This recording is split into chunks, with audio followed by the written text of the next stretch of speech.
The Messiah said, "When you come to know yourselves, then you will become known, and you will realize that it is you who are the sons of the living Father. But if you will not know yourselves, you dwell in poverty, and it is you who are that poverty."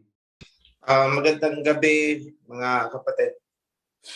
Salamat sa panahon. Pasensya na, medyo late na ako pumasok. Una sa lahat, gusto kong ipaalala sa bawat sisi. Mga sisi lang po ba ito? Walang mga treasurers dito? Meron po. Ano po yan? Combination po. Combination. Okay. Mga sisi, ECC, treasurers. Gusto kong gusto kong linawin sa inyo na sa loob ng kingdom ay may sistema. Hindi pwedeng walang sistema.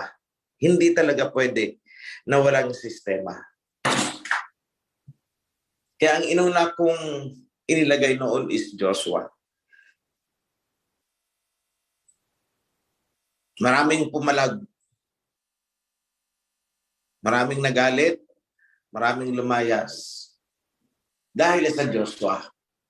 Sabi ko, ano bang kinagagalit nila sa Joshua? They are there for a purpose. May purpose yan.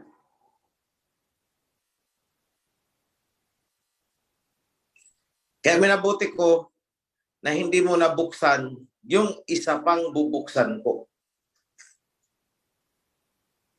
This time, bubuksan ko ang ating Commission on Audit. Sila na ang magta-tracking pababa para hindi mahirapan ang treasurer. Then after that, yung Commission on Human Resource and Appointments. So magtataka kayo, bakit nagkakaroon ng mga ganito? Kasi lumalaki na po tayo.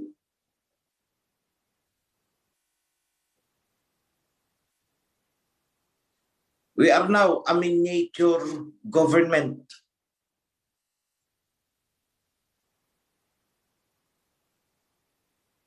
Sabi ko nga, kung magtatayo tayo ng physical na opisina, napakalaki na ang kailangan natin.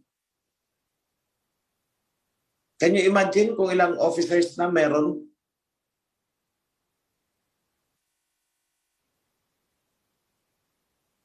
Isang malaking building na pong kailangan natin. Maraming departments. Baka kailanganin natin ang 10-story building. Nandun lahat ang mga ano. So I will do that.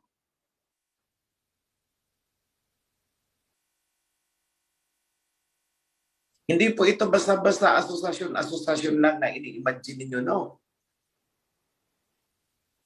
Kapag naupo ang mga officers, kompletong setup, may table, may computer, may conference room, may audio room, may auditorium, na parang sa United Nations, napakalaki po natin.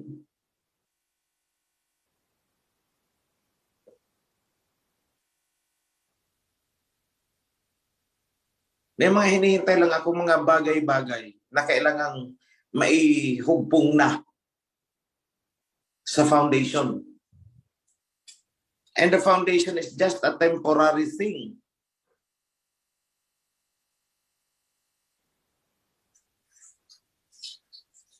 Kumbaga, yan lang ang paunang structure para mabuo ang kingdom legally.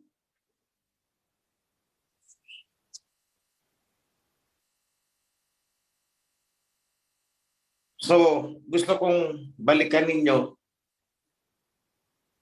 yung salita ng Messiah. Andiyan niya sa New Testament, o mga priest, hanapin nyo na lang kung nakikinig kayo.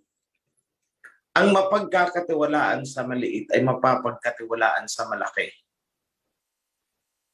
Bakit sinabi yan ng Messiah? Isipin nyo mabuti muna. Bakit sinabi ng Messiah na ang mapapagkatiwalaan sa maliit ay mapapagkatiwalaan sa malaki. Small responsibility, kapag ginawa mo ng tama, ibig sabihin pwede kang humawak ng malaking responsibility.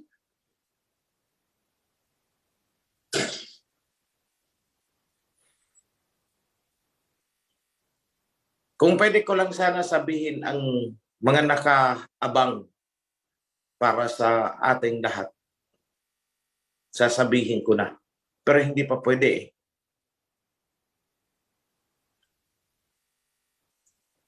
At mangyari man, malamang hindi ko na sabihin. Dahil may mga nganib na tao.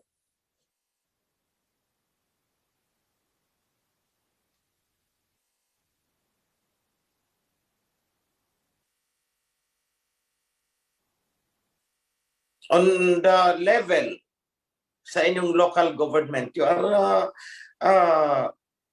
the local DILG. Local government.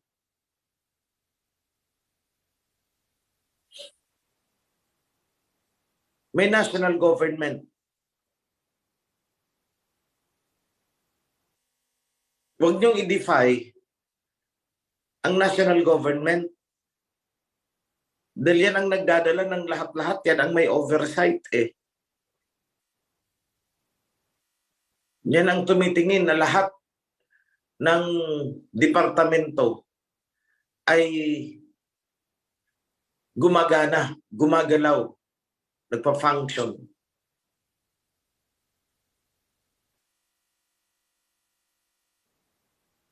Yung gawain ng iba na binabypass ang sistema, hindi po maganda yan.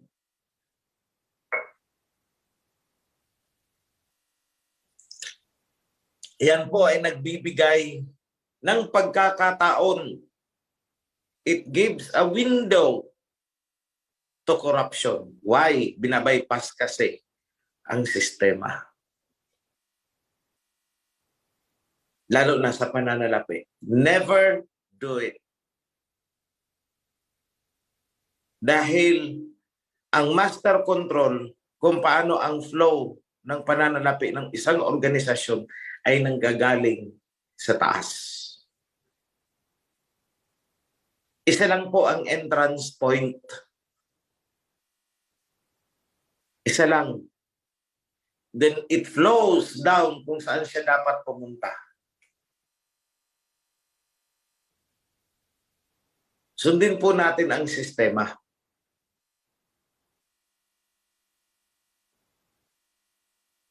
May mga pangyayari na katulad ng pagtatayo ng HOP. Klarado yung instruction namin mula sa simula.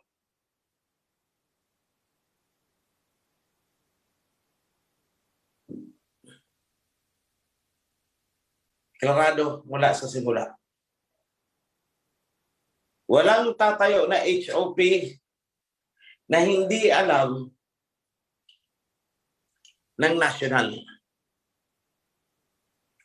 Ibig sabihin, mula sa pagpaplano, kasama ang mga department na concerned sa pagtatayo ng HOP. Tandaan nyo yan.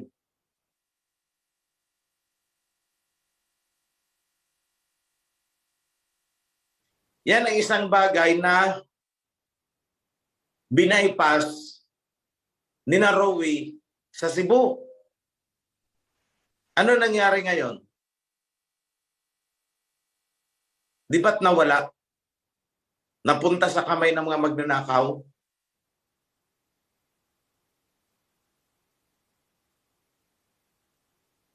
Bakit?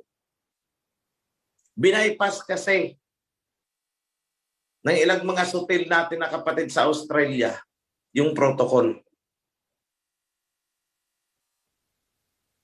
Ang pera ay papasok sa national, ipapadala ng national sa local destination para meron siyang paper trail, dokumentado. So, yung itinatayong HOP ay hindi pwedeng tangayin ng may mga vested interest. Binaypas ng Australia, binaypas ni Roe Celeste sa Cebu. Siguro ko may ano din yan eh. May vested interest din kasi itong mga donors sa Australia. Gusto nilang isiklude ang Cebu at the time, at the earliest point.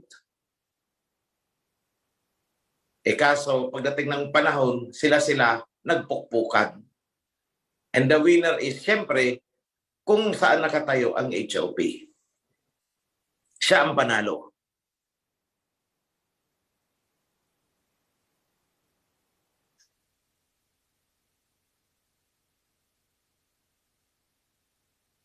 Ganyan po ang nangyari.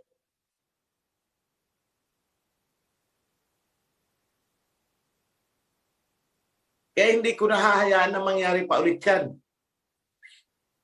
Unang-una, i-comply ang legalities. Ano ang usapan tungkol sa lupa na pagtatayuan yan?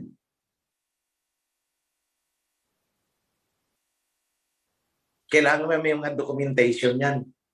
Kung pahiram, edi pahiram. Kung pinarerentahan ang lupa, edi rentahan.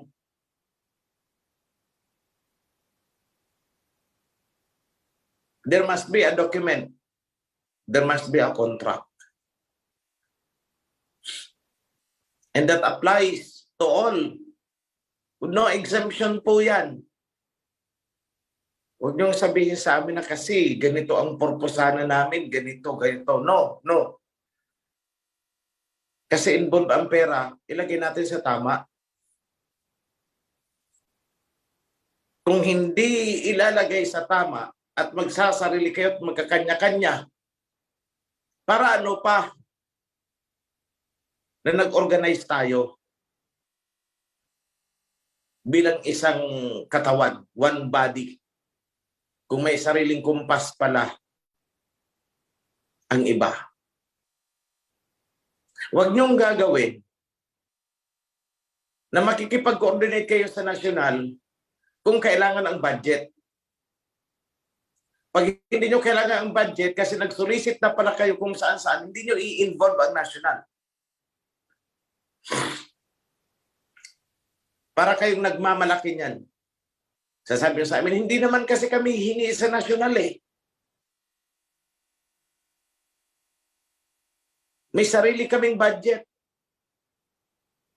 So, hindi kayo magpapaalam. Anong katawag dyan? Kalapas-tanganan.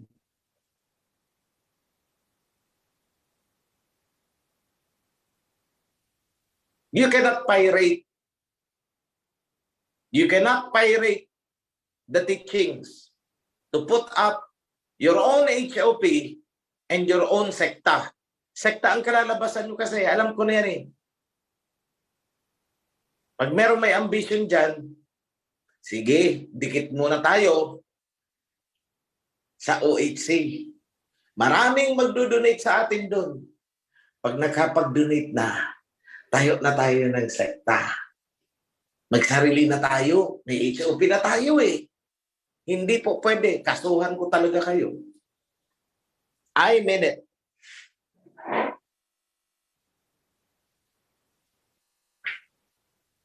Kaya ginagawa ng iba yan, binabypass ang system. Kasi yan ang end goal na gusto ng isang tao o dalawang tao, ilang tao na may vested interest. May teachings na kasi i-adapt ang turo ko. Ano lang ang kulang? HOP. Magsolicit tayo sa loob. Para makapagtayo tayo ng HOP.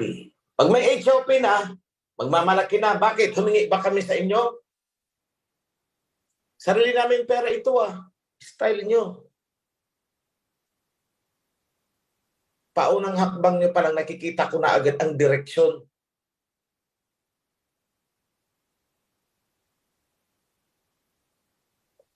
But are you part of the kingdom sa gagawin nyo? Hindi.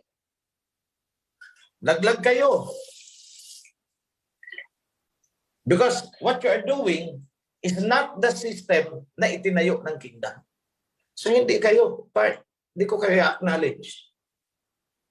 Nang isasagot ko sa inyo, sino kayo? Hindi ko kayo kilala. Kahit lumubo kayo hindi ko kayo kilala. Paano kayo nagkaroon ng ganyan? Na hindi namin alam. Saan kayo kumuha ng pera? Sabi ay nag-solicit kami. Saan? Kanino? Magkano? Yan ang tanong ko kaagad Bakit hindi namin alam? Bakit nagsarili kayo? So ano, isasagot nyo sa akin? Dahil hindi nyo kayang sagutin, sasama na ang loob nyo. But that is your dead end. Hindi na kayo mag-grow. Hanggang dyan na lang kayo. Tignan nyo, si Romy Celeste, nag-grow? Hindi.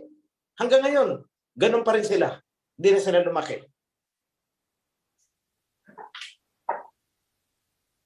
Sino na nagsarili ang lumaki? Wala. Si Pablo, lumaki? Hindi.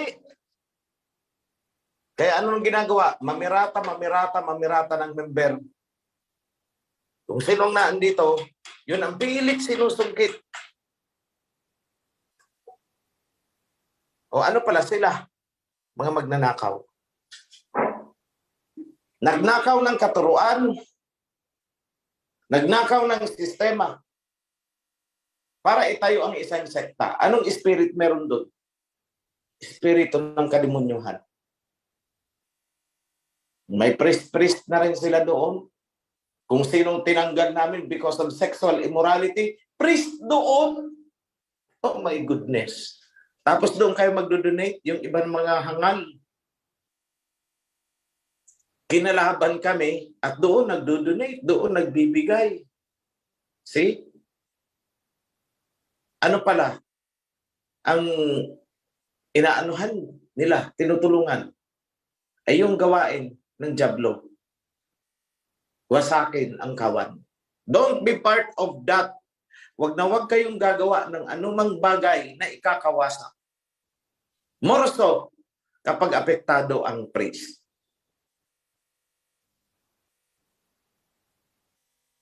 Muntik ka na. 2 priest ang muntik ng matagpas kagabi.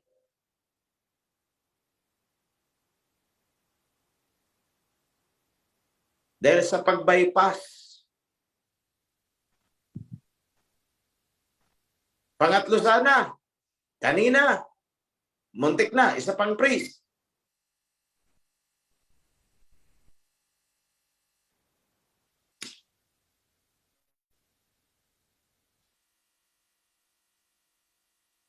At pag sinabi ko magtatagpas ako, magtatagpas talaga ako.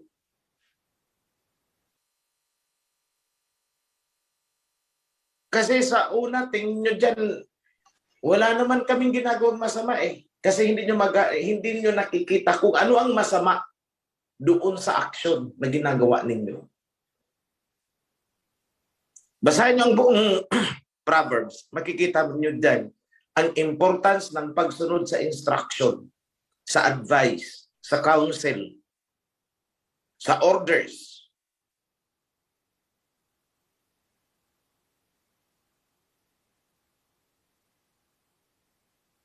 Kapag may mga priest nang galing sa local chapter ninyo, proteksyonan ninyo yan na huwag madadamay, huwag mai-involve sa mga ganyan sistema na binabypass ang system. Bakit? Matatanggal yan.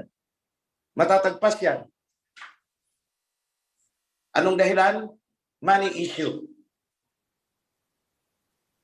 Pati yung pagkatao ng priest, sisirain ninyo.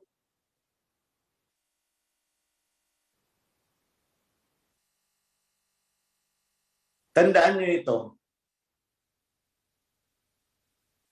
Accounting is very jealous. Tandaan nyo yan.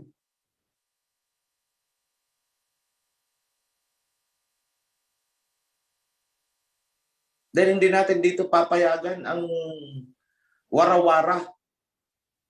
Di pwede yun.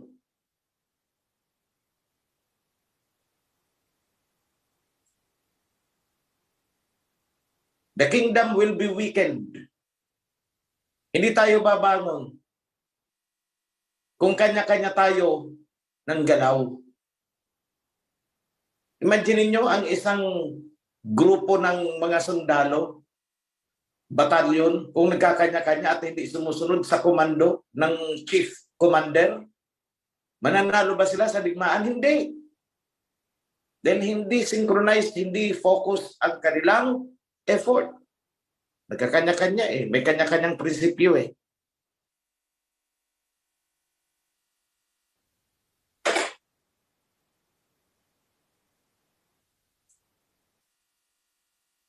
Something big is coming.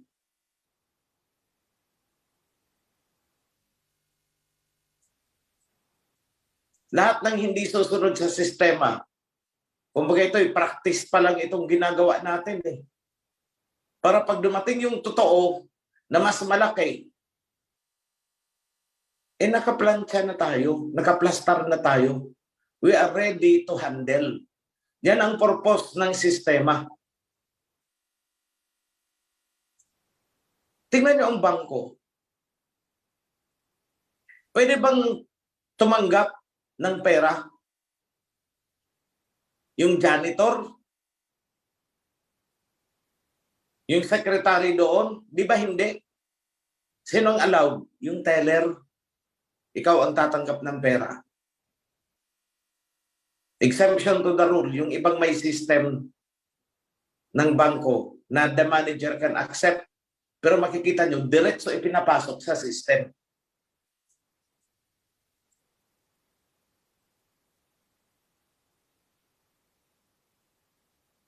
Wala kayong makikitang officer ng bangko na tatanggap ng pera na hindi ididiretso kaagad sa system. Wala. Wala po kayong makikita.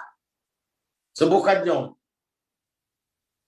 Mag-deposit ako, ihatid mo sa bahay ng isang teller. Bahala ka na ha, basta ako may tiwala sa iyo. Pwede? Hindi. Pag nalaman ng bangko yan, tanggal yan. Kaya nung sasabihin, ay hindi ho ako pwede tumanggap ng pera. Punta ka sa branch bukas. Hindi, badalang kung may extra relationship kayo, kamag-anak nyo talaga, pakideposit naman ito o close kayo. Pero ang punto doon, hanggat hindi na ipapasok sa bangko, walang pananagutan ang bangko. But that practice is being discouraged by the bank. Not only discouraged, bawal talaga yan.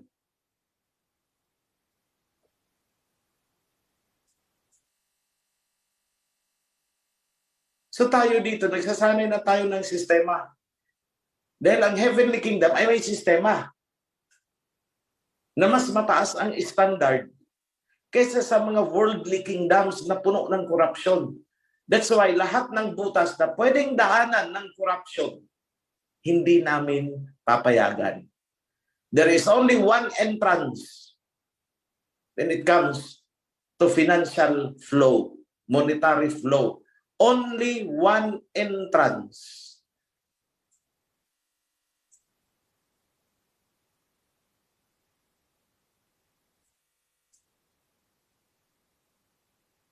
At yun ang ginawa namin. Do not bypass. Huwag kayong dadaan sa bintana. Dumadaan sa bintana, binabypass ang entrance. Ano yan? Nandyan din sa Bible. Mag-ingat sa mga dumadaan sa bintana. Mga magnanakaw yan. May itinalaga na daanan. Bakit hindi ka doon dumaan? Ba't sa bintana ka dadaan?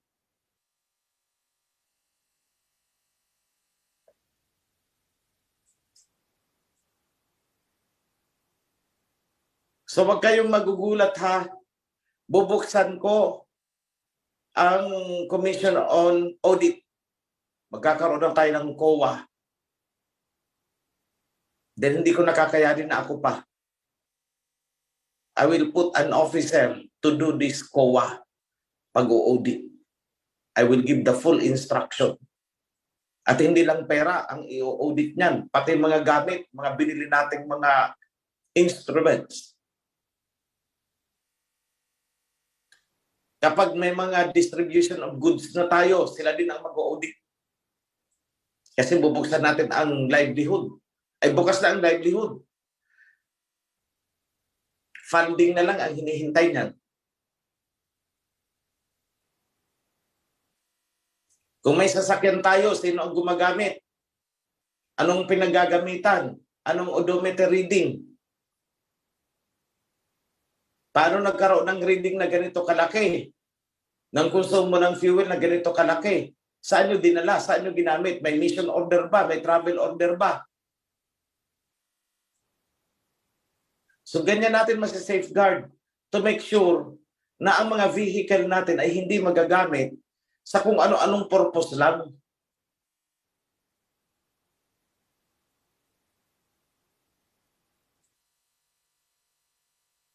Kaya pati ang huwag sasabihin, halimbawa, naglagay kami dyan ng sasakyan sa chapter ninyo.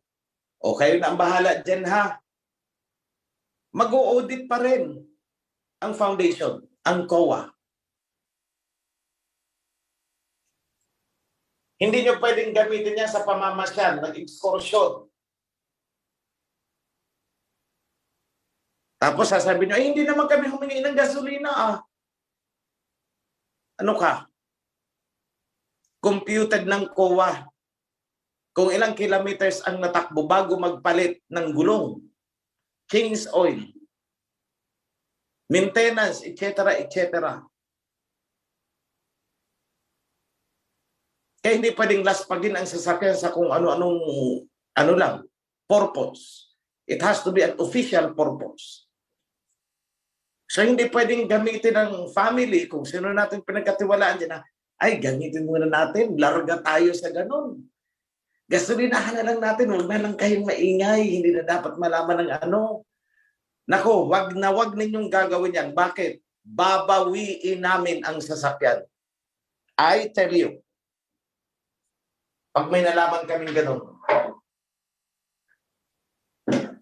Dahil ang sasakyan, ang ginagastusan dyan, hindi lang gasolina. Change oil, goma, aksidente. Paano kung naka-aksidente kayo? Hindi ba pananagutan ng foundation dahil ang sasakyan ay pag-aari ng foundation, nakapangalan sa foundation? O ano mangyayari sa inyo?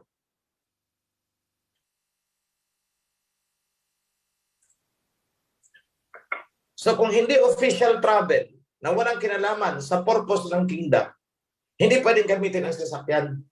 Lahat ng purpose naka-align yan.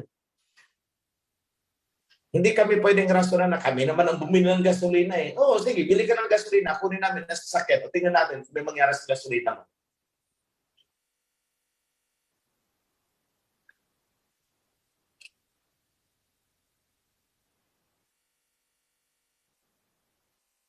At tandaan nyo ito, walang lihim na hindi nabubunyag. Mabubunyag at mabubunyag yan. Makakarating at makakarating sa amin. Malalaman at malalaman ko.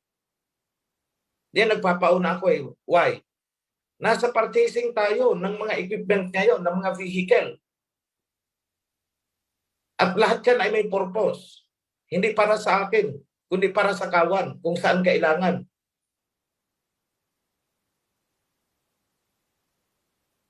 Sisip-sipin daw yung pinaiihi ang gasolina. O binigyan ng nag-request. Pa-full tank kami. Hindi kunwari ginamit. Tapos sisip-sip ang gasolina tina-transfer doon sa kabilang sasakyan. Hindi rin po pwede yan. Bakit? Odometer reading eh. May mileage ang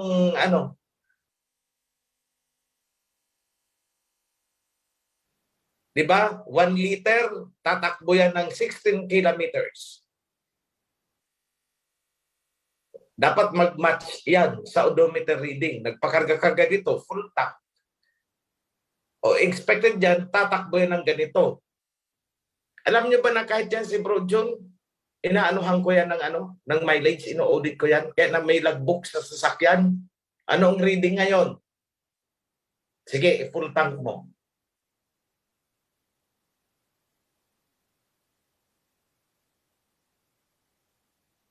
Nagmamatch yung reading at saka ang fuel consumption. Eh kung pinaihi, o kung may sasakyan kunwari si Bro June, itinatransfer doon ang gasolina. Teka lang Bro June, 5 kilometro lang ang naitakbo sa odometer reading? Bakit nagsushort ka ng 5 litro? 1 litro ba kada 1 kilometro ang kinukonsumo? Nangyari siya. Ganyan po kahigpit ang audit. And all of those, alam ko, walang lulusutan dyan. Magtanong kayo sa mga marunong mag-drive.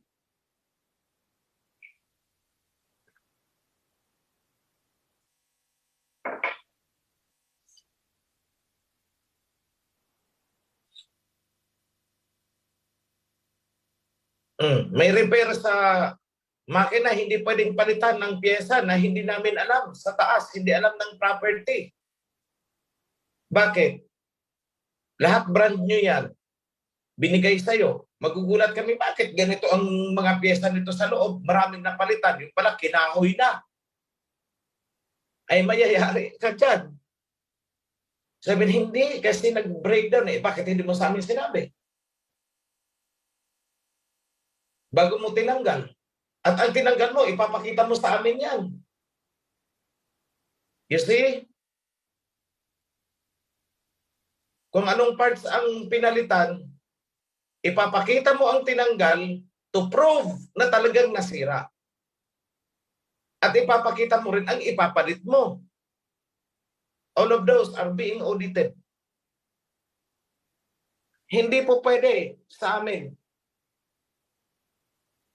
Ngayon ang iba, siguro ko iniisip niyo, kailan pa kami magkakaroon dito ng HOP? I-satisfy niyo muna ang requirements. Kontrata ng lupa kung hindi i-dinodonate. Kung dinodonate, ayusin muna natin. Dahil hindi na mauulit dapat ang nangyari sa Cebu. Unang HOP na nakaw sa atin. Hindi po yan mangyayari. Kaya ang hindi susunod sa sistema at protocol na ipinapatupad ko, may kalalagyan.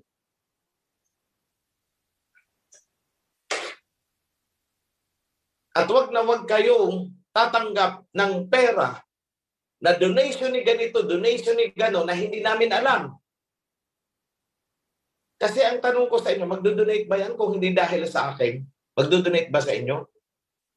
Hindi. O bakit ayaw nyo ipaalam sa head office? Bakit ayaw nyo ipaalam sa akin? Why? Yan ang unang tanong ko dyan, bakit hindi nyo pinaalam?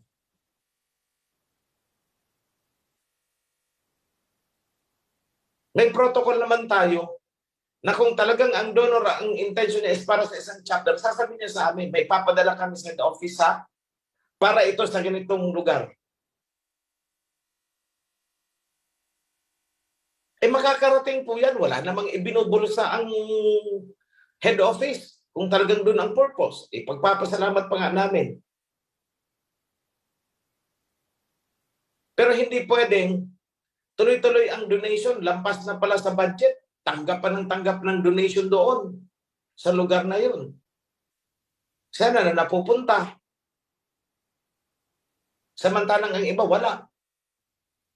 So we distribute. O magkano ang budget ng HOP na itatayo? 500,000. So ang tatanggapin namin donation, may nag-donate ng 200,000. O ibabawas na namin yan. O ayan, 200,000. Donated ni ganito yan. Andyan na sa inyo. So 300 na lang ang ipapadala namin.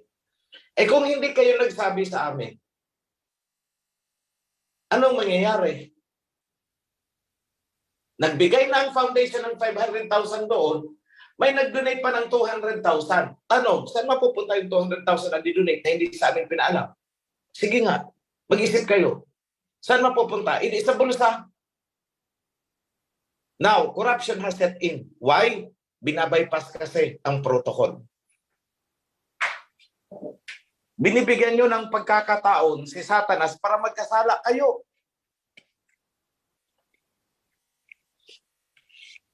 And that is not the purpose of the kingdom.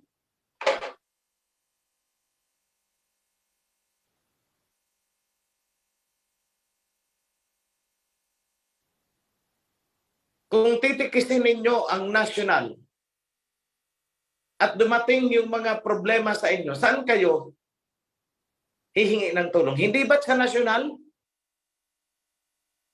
Naiisip nyo ba yun?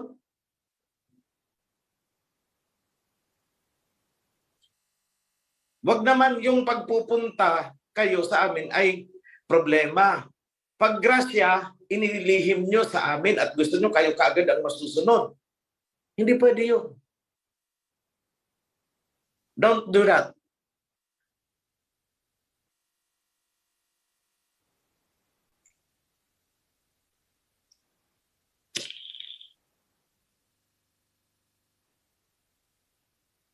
May mga safeguards po kami.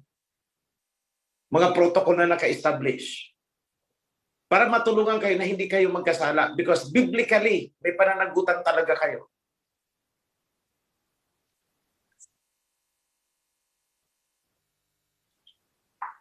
Huwag niyo sasabihin sa amin, wala akong ibinulsa. Maganda naman ang adikay namin para din naman kay Aba. Technical ka po.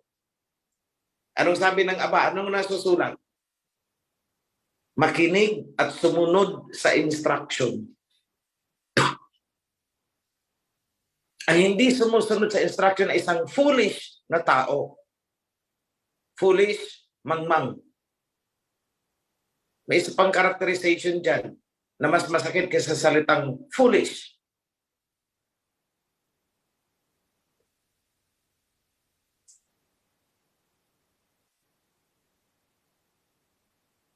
Maraming binabadgetan ang foundation.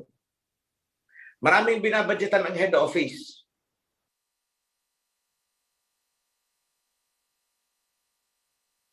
That is why we always call for the honest 100% declaration ng inyong mga tithes. Darating ang printing ng Torah. Paano tayo makakapag-imprenta ng mas malaking bulto kung bawat tithes na dumating sa inyo ay ginagamit nyo na dyan immediately? Eh dito sa amin, nagpapaseparate ako paunti-unti.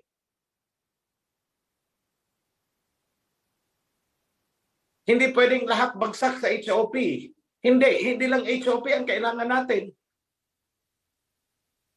Alam nyo yan.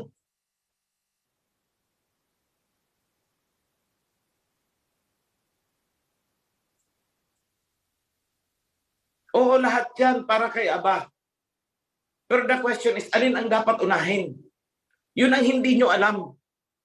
Sagutin nyo ang tanong, anong dapat unahin sa dinami-dami ng pangangailangan ng kawan?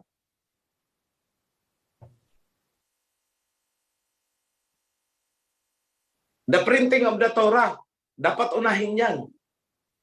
Kahit wala tayong HOP, basta ang Torah may imprenta. Sabi ko nga noon, kahit sa ilalim ng kahoy, pwede tayo magkita-kita eh. Pwede mag-meet and greet. Nangyari yan sa Pangasinan eh.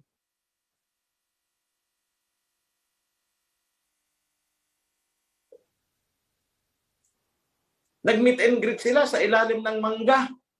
Mangga ba yun? Andito ba yung Pangasinan? Pero unti-unti, oh look at them now. Inunti-unti. Tulong-tulong.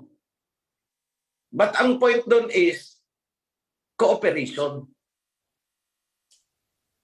Kaya pati ang lupa, sinecure muna. Ops, huwag kayong magtatayo muna. Muntik nang ma-technical din sila doon eh. Muntik na. Kaya nung nagka-problema ang Pangasinan, anong sabi ko sa kanila? Kasi kayo, hindi nyo sa amin pinaalam ang mga desisyon ninyo. Muntik silang mawasak doon. Dahil nag-away-away. That is, to the best of my memory, nagtalo-talo na sila. Which is hindi mangyayari kung sumunod sa tamang instruction. Andyan siguro yung Pangasinan. I hope you are listening to what I am saying.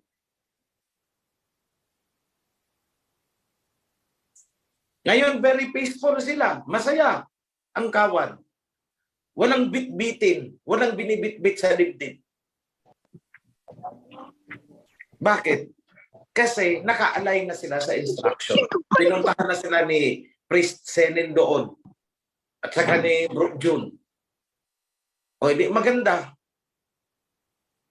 Ito, sabihin ko sa inyo, ang hirap kaya para sa mga leaders na may binibit-bit sa dibdib dahil hindi siya nag-fully declare sa head office. Humaharap siya sa akin na hindi makatingin ng diretso dahil alam niya sa kalooban niya na meron siyang sinusuway. That I tell you. CC Treasurer hindi makatulog sa gabi. Bakit? Nangangamba. Baka ma-found out. Huwag nyo nang ilagay ang sarili nyo sa ganun. Dahil mamumroblema talaga kayo. At kung nagkataon na may priest na naandyan sa inyo, madadamay yan. As I had said, kahit priest tatagpasin ko kapag na-involve sa mga ganyang klaseng transaction.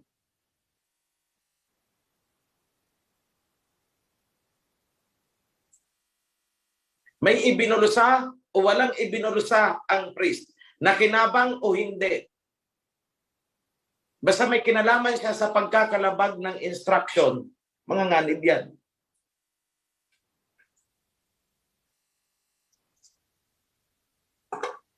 Yan ang totoo po dyan. Ganyan po kahigpit ang national. At may rason kami bakit kailangan maging mahigpit. Buhay na patotoo, ayan, ano ang nangyari sa Cebu. At sinabi ko, hindi na mauulit yan. From now on, hindi na ako magtitiwala. Pasensya na ha. Pag-usapang pera is a big temptation. Para hindi ka magkasala, follow the instruction. Huwag ka magsasarili ng decision making mo. May mga panahon, nasasabi nyo, sarili kong pera to eh. Nagbenta ako ng ganito ko, property, at yun ang itinayo ko. O sige, nagtayo ka ng HOP. Tapos bigla, andyan na. May nagpipetisyon na sa inyo. Hinahanapan na kayo, walang building permit. O di, technical kayo. Pinipetisyon na kayo ng mga kalaban ninyo, locally. Anong gagawin ninyo? Hindi ba aakyat kayo sa national? Pinipetisyon kami, ganito, ganito, ganito. Unang tanong ko, bakit kayo nagtayo ng HOP sa lugar na yon? Yan ang unang tanong. Hindi, nagtulong-tulong kami para naman kay Aba yun. Hindi ko sinabi hindi para kay Aba. Ang sabi ko ay hindi kayo sumusunod sa instruction. Technical ka dyan. O ay, ang kawawa naman ang priest Senin, maghahanap na naman ng abogado. Makikipag-areglo o kung ano man. Bakit? Nangyari yan kasi sa katigasan ng ulo na hindi muna nagko-coordinate. Kaya nga may lawyer tayo eh. May legal advice tayo bago sumulong sa isang transaksyon. Para kahit saang butas kayo hanapin, hanapan ng pwedeng ibutas sa inyo ng mga kalaban natin ng mga sekta. Walang pwedeng ibutas sa inyo.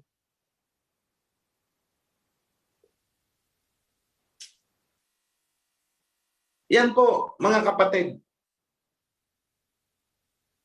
Sana hindi nasasayang at napapaspas yung dila ko, natutuyuan ng laway ang aking lalamunan, kabibigay ng instruction. Please, wala na pong lalabag dyan. Nakikiusap ako.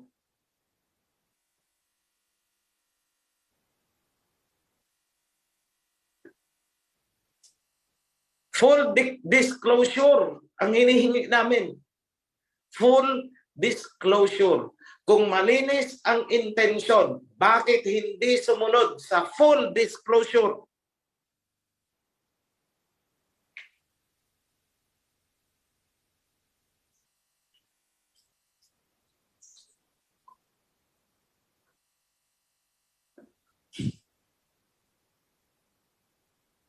Yan lang. Kami sa nasyonal, wala kaming hinangad. Kundi para sa ikabubuti ninyo. Yan ang totoo dyan.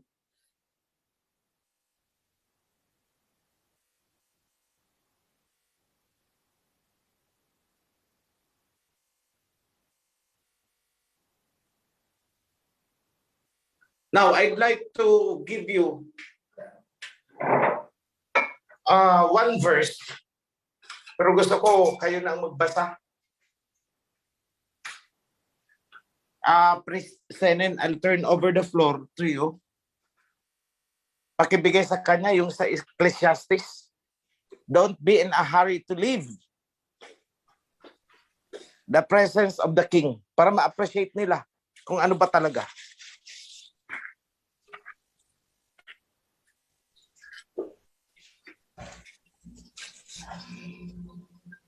Thank you, bro. Opo, salamat po, Manlari. Let me see.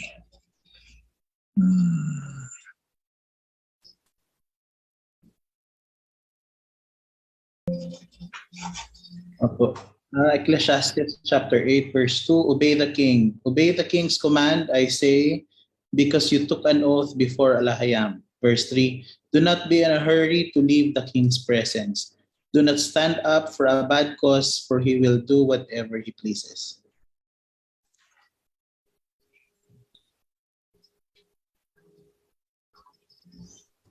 Yeah, yan na.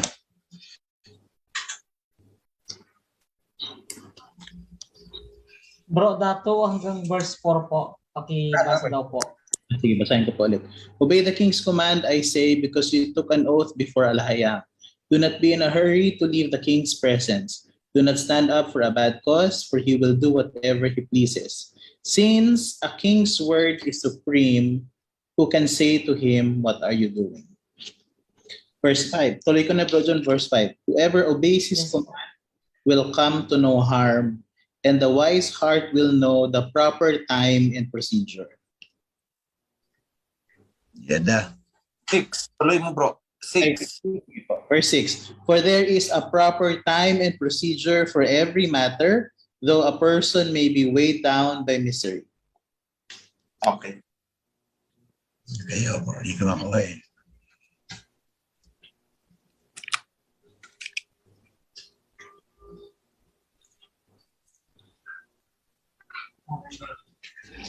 Sa verse 6, for there is a proper time and procedure for every matter. May tamang panahon at tamang pamamaraan sa kung ano man ang ninanais natin.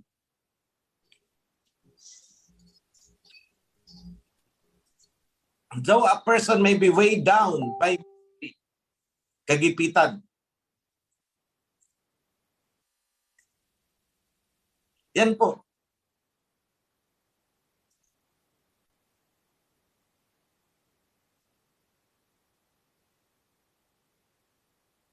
Tingnan nyo, yung obedience. That's why I said full disclosure para alam namin kung paano kami didesisyon. Meron tayong tinatawag na prioritization. Pinaprioritize natin anong dapat unahin.